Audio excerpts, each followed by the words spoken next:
Hello everyone. ਅੱਜ ਦੀ ਇਸ video ਦੇ ਵਿੱਚ ਮੈਂ ਤੁਹਾਡੇ ਨਾਲ ਸ਼ੇਅਰ ਕਰ ਰਹੀ ਹਾਂ ਜੀ ਤੁਹਾਡਾ ਸਿਲੇਬਸ ਜੀ ਪੈਂਡਾਗੋਜੀ ਆਫ ਪੋਲੀਟੀਕਲ ਸਾਇੰਸ ਦਾ। ਤੁਹਾਨੂੰ ਪਤਾ ਹੀ ਹੈ ਜੀ ਤੁਹਾਡੇ ਮੈਂ ਸਿਲੇਬਸ ਤੁਹਾਨੂੰ ਪ੍ਰੋਵਾਈਡ ਕਰਵਾ ਰਹੀ ਹਾਂ ਤੇ ਅੱਜ ਮੈਂ ਤੁਹਾਨੂੰ ਸਿਲੇਬਸ ਪ੍ਰੋਵਾਈਡ ਕਰਵਾ ਰਹੀ ਹਾਂ ਜੀ ਪੈਂਡਾਗੋਜੀ ਆਫ ਪੋਲੀਟੀਕਲ ਸਾਇੰਸ ਦਾ। ਤੁਹਾਡਾ ਇਹ ਐਗਜ਼ਾਮ ਜਿਹੜਾ ਥਿਊਰੀ ਹੁੰਦੀ ਹੈ ਜੀ ਉਹ ਤੁਹਾਡੀ 40 ਮਾਰਕਸ ਦੀ ਹੁੰਦੀ ਹੈ। 10 ਮਾਰਕਸ ਤੁਹਾਡੇ ਇੰਟਰਨਲ ਪ੍ਰੈਕਟੀਕਲ ਦੇ ਹੁੰਦੇ ਆ ਤੇ ਟੋਟਲ ਤੁਹਾਡਾ 50 ਮਾਰਕਸ ਦੇ ਵਿੱਚੋਂ ਤੁਹਾਡੇ ਨੰਬਰ ਲੱਗਦੇ ਆ। ਜੇਕਰ ਥਿਊਰੀ ਦੀ ਗੱਲ ਕਰਾਂ ਤਾਂ 40 ਮਾਰਕਸ ਦੀ ਹੁੰਦੀ ਆ ਜੀ। ਪੈਂਡਾਗੋਜੀ ਆਫ ਪੋਲੀਟੀਕਲ ਸਾਇੰਸ ਦੀ ਮੈਂ ਗੱਲ ਕਰ ਰਹੀ ਹਾਂ ਜੀ। ਕੁਝ ਟੌਪਿਕ SST ਵਾਲੇ ਸੇਮ ਰਹਿਣਗੇ ਜੀ।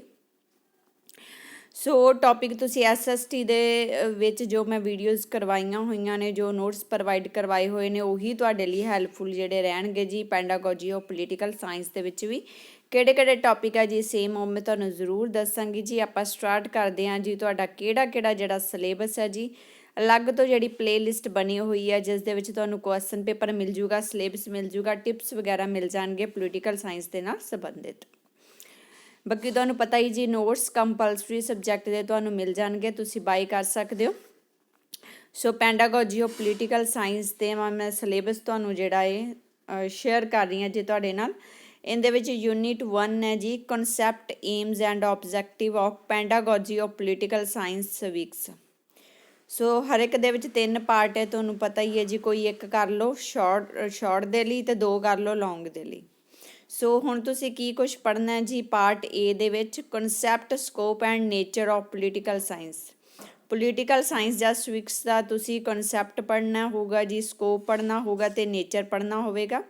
ਨਾਲ ਤੁਸੀਂ ਪੜ੍ਹੋਗੇ ਜੀ importance of teaching political science. Importance ਕੀ ਹੈ ਜੀ ਟੀਚਿੰਗ ਪੋਲੀਟੀਕਲ ਸਾਇੰਸ ਦੀ, ਠੀਕ ਹੈ। ਨਾਲ ਤੁਸੀਂ ਇਹ ਪੜ੍ਹੋਗੇ ਜੀ concept, scope and nature of political science, importance of teaching political science civics, ਇਹ ਤੁਸੀਂ ਪੜ੍ਹੋਗੇ।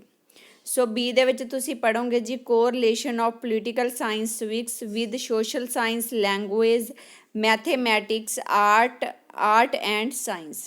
ਸੋ ਕੋਰਿਲੇਸ਼ਨ ਤੁਸੀਂ ਪੜ੍ਹੋਗੇ ਜੀ ਪੋਲੀਟੀਕਲ ਸਾਇੰਸ ਦਾ ਸੋਸ਼ਲ ਸਾਇੰਸ ਦੇ ਨਾਲ ਕੀ ਹੈ ਜੀ ਸਹਿ ਸੰਬੰਧ, ਲੈਂਗੁਏਜ ਦੇ ਨਾਲ ਕੀ ਹੈ ਜੀ, ਮੈਥੇਮੈਟਿਕਸ ਦੇ ਨਾਲ ਕੀ ਹੈ ਜੀ, ਆਰਟ ਦੇ ਨਾਲ ਕੀ ਹੈ ਜੀ, ਤੇ ਸਾਇੰਸ ਦੇ ਨਾਲ ਕੀ ਹੈ। ਕੋਰਿਲੇਸ਼ਨ ਤੁਸੀਂ ਪੜ੍ਹਨਾ ਹੋਵੇਗਾ। C ਦੇ ਵਿੱਚ ਤੁਸੀਂ ਪੜ੍ਹੋਗੇ ਜੀ aims and objective of teaching political science civics at middle and secondary school level with reference to Bloom's ਟੈਕਸੋਨੋਮੀ।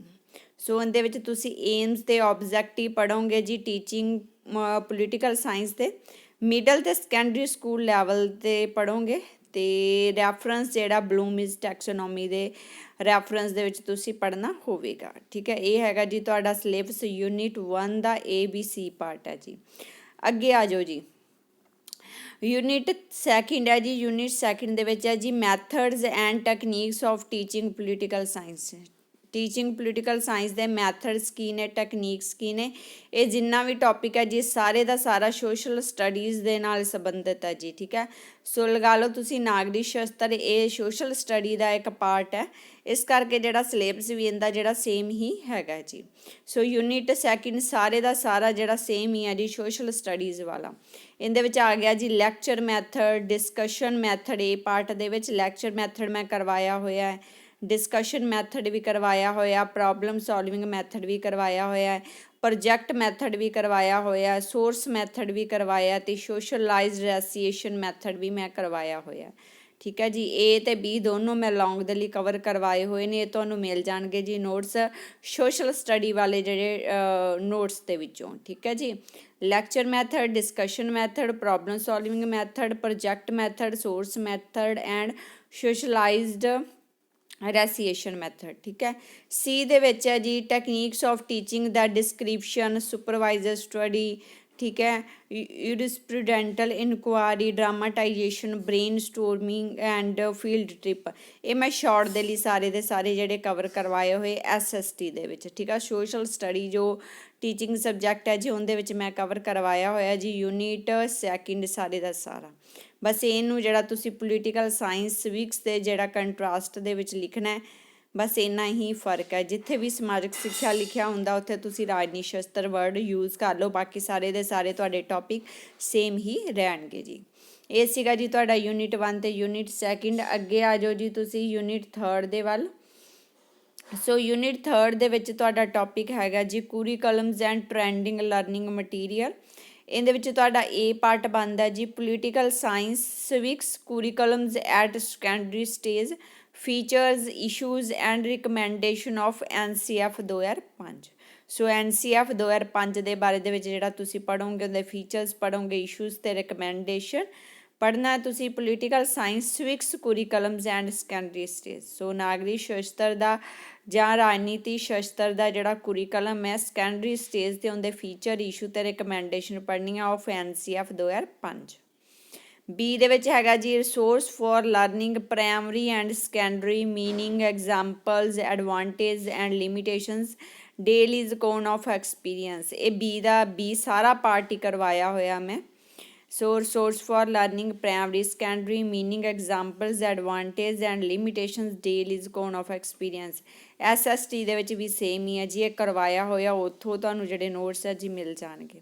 ਸੀ ਹੈ ਜੀ maps charts globe graphs models working and still ਰੇਲੀਐਂਟ specimen and multimedia teaching aids in political science weeks. ਇਹ ਵੀ ਮੈਂ ਕਰਵਾਏ ਹੋਏ ਜੀ, ਬਸ ਫਰਕ ਇੰਨਾ ਹੈ ਕਿ ਉੱਥੇ ਸਮਾਜਿਕ ਸਿੱਖਿਆ ਲਿਖਿਆ ਹੋਊਗਾ, ਠੀਕ ਹੈ, ਇੱਥੇ ਤੁਸੀਂ ਪੋਲੀਟੀਕਲ ਸਾਇੰਸ ਲਿਖਣਾ। ਇਹ ਵੀ ਕਰਵਾਇਆ ਹੋਇਆ ਜੀ, ਸੀ ਪਾਰਟ ਮੈਂ ਸ਼ਾਰਟ ਦੇ ਲਈ ਕਰਵਾਏ ਹੋਏ ਆ, ਉਹ ਵੀ ਤੁਹਾਡੀ ਹੈਲਪ ਕਰ ਦੇਣਗੇ ਕਾਫੀ ਹੱਦ ਤੱਕ। ਬੀ ਵੀ ਤੁਹਾਨੂੰ ਮਿਲ ਜੂਗਾ। ਇਹ ਹੈ ਥੋੜ੍ਹਾ ਜਿਹਾ ਉਹਦੇ ਥੋੜ੍ਹਾ ਜਿਹਾ ਫਰਕ ਹੋਵੇਗਾ ਕਿਉਂਕਿ ਕੁਰੀਕਲਮਸ ਆ ਗਿਆ, ਸੋ ਥੋੜ੍ਹਾ ਜਿਹਾ ਅਲੱਗ ਹੋਊਗਾ ਜੀ। ਯੂਨਿਟ 4 ਹੈ ਜੀ current trends in teaching of political science civics. So 4th unit ਦੀ ਜੇਕਰ ਮੈਂ ਗੱਲ ਕਰਾਂ ਤਾਂ ਸਾਰੇ ਦਾ ਸਾਰਾ ਹੀ ਸੇਮ ਹੈ ਜੀ, current trends in teaching of political science civics. ਇਹਦੇ ਵਿੱਚ ਇਹ ਹੈ ਜੀ ICT based approach, PowerPoint presentation ਦੇ ਬਾਰੇ ਦੇ ਵਿੱਚ ਤੁਸੀਂ ਪੜ੍ਹਨਾ ਜੀ, ਲਰਨਿੰਗ ਦੇ ਬਾਰੇ ਦੇ ਵਿੱਚ ਪੜ੍ਹਨਾ। ਬੀ ਹੈ ਜੀ ਕੋਆਪਰੇਟਿਵ ਲਰਨਿੰਗ ਅਪਰੋਚ ਦੇ ਬਾਰੇ ਦੇ ਵਿੱਚ ਪੜ੍ਹੋਗੇ ਤੁਸੀਂ, ਇਹਦੇ ਵਿੱਚ concept procedures advantage and limitations ਜਿਹੜੀਆਂ ਤੁਸੀਂ ਪੜ੍ਹੋਗੇ ਜੀ, ਠੀਕ ਹੈ ਜੀ। ਇਹਦੇ ਵਿੱਚ ICT based approach, PowerPoint presentation ਤੇ ਲਰਨਿੰਗ। ਬੀ ਦੇ ਵਿੱਚ cooperative learning approach, concept procedures advantage and limitations ਦੇ ਬਾਰੇ ਦੇ ਵਿੱਚ ਪੜ੍ਹੋਗੇ। ਸੀ ਹੈ ਜੀ constructivist approach meaning characteristic strengths and limitations ਦੇ ਬਾਰੇ ਦੇ ਵਿੱਚ ਪੜ੍ਹੋਗੇ, ਠੀਕ ਹੈ ਜੀ। ਏ ਤੇ ਬੀ ਹੈ ਜੀ ਜਿਹੜਾ ਇਹ ਲੌਂਗ ਦੇ ਲਈ ਮੈਂ ਕਵਰ ਕਰਵਾਏ ਹੋਏ ਆ, ਅਤੇ ਸੀ ਨੂੰ ਮੈਂ ਜਿਹੜਾ ਸ਼ਾਰਟ ਦੇ ਲਈ ਕਵਰ ਕਰਵਾਇਆ ਹੋਇਆ ਹੈ। ਅਤੇ ਇਹ ਸੋਸ਼ਲ ਸਟੱਡੀਜ਼ ਦੇ ਨਾਲ ਦਾ ਹੀ ਜਿਹੜਾ ਸੰਬੰਧਿਤ ਜਿਹੜਾ ਸਿਲੇਬਸ ਹੈ ਜੀ, ਇਹ ਸਾਰੇ ਦਾ ਸਾਰਾ ਯੂਨਿਟ 4 ਤੁਹਾਨੂੰ ਮਿਲ ਜਾਣਾ ਜੀ ਸੋਸ਼ਲ ਸਟੱਡੀਜ਼ ਦੇ ਨੋਟਸ ਦੇ ਵਿੱਚੋਂ। ਜ਼ਰੂਰ ਦੇਖ ਲਓ ਜੀ, ਇਹਨਾਂ ਨੂੰ ਤੁਹਾਡੀ ਜ਼ਰੂਰ ਹੈਲਪ ਕਰ ਦੇਣਗੇ ਜੀ ਸੋਸ਼ਲ ਸਟੱਡੀਜ਼ ਵਾਲੇ ਨੋਟਸ, ਸੇਮ ਹੀ ਟੌਪਿਕ ਨੇ ਕਈ ਤਾਂ। ਸੋ ਵੀਡੀਓ ਤੁਹਾਨੂੰ ਵਧੀਆ ਲੱਗੀ ਤਾਂ ਵੀਡੀਓ ਨੂੰ ਲਾਈਕ ਕਰ ਦਿਓ, ਸ਼ੇਅਰ ਕਰ ਦਿਓ ਆਪਣੇ ਫਰੈਂਡਸ ਦੇ ਨਾਲ WhatsApp ਗਰੁੱਪ ਦੇ ਵਿੱਚ, ਅਤੇ ਜੇਕਰ ਅਜੇ ਤੱਕ ਚੈਨਲ ਨੂੰ ਸਬਸਕ੍ਰਾਈਬ ਨਹੀਂ ਕੀਤਾ ਤਾਂ ਚੈਨਲ ਨੂੰ ਜ਼ਰੂਰ ਸਬਸਕ੍ਰਾਈਬ ਕਰ ਦਿਓ, ਅਤੇ ਨਾਲ ਦੀ ਨਾਲ ਬੈਲ ਆਈਕਨ ਦਾ ਬਟਨ ਪ੍ਰੈਸ ਕਰ ਦਿਓ ਤਾਂ ਜੋ ਮੇਰੀਆਂ ਆਉਣ ਵਾਲੀਆਂ ਵੀਡੀਓਜ਼ ਦੇ ਨੋਟੀਫਿਕੇਸ਼ਨ ਤੁਹਾਡੇ ਤੱਕ ਪਹੁੰਚ ਸਕਣ। ਸੋ ਇਹ ਪੰਜਾਬ ਯੂਨੀਵਰਸਿਟੀ ਚੰਡੀਗੜ੍ਹ ਦਾ ਸਿਲੇਬਸ ਸੀਗਾ ਜੀ BEd ਫਸਟ ਸਮੈਸਟਰ ਦਾ।